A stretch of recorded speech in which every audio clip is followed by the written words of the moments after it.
New Zealand Prime Minister Jacinda Ardern said on Friday the country has fundamentally changed since last year's Christchurch shootings, as the coronavirus pandemic loomed over a planned weekend memorial.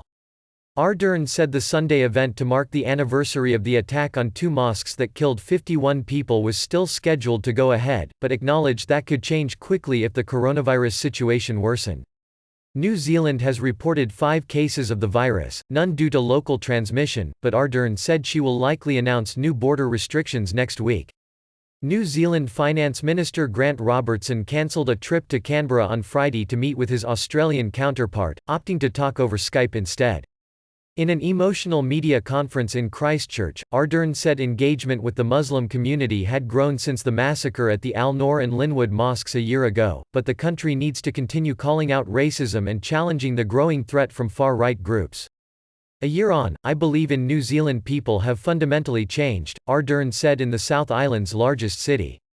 The challenge for us would be ensuring that in our everyday action, and at every opportunity when we see bullying, harassment, racism and discrimination, we call it out as a nation. Brenton Tarrant, an Australian national, faces 92 charges in relation to the attacks.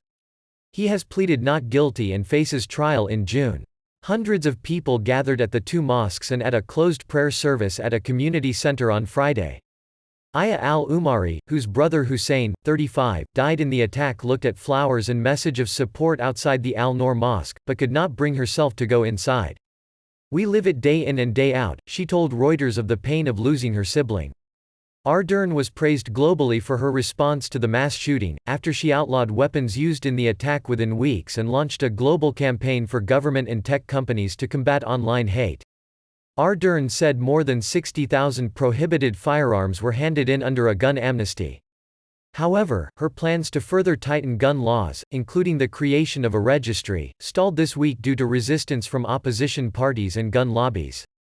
Officials have stepped up security for the memorial events, which are expected to be attended by thousands, after a new threat was reported last week against the Al-Noor Mosque.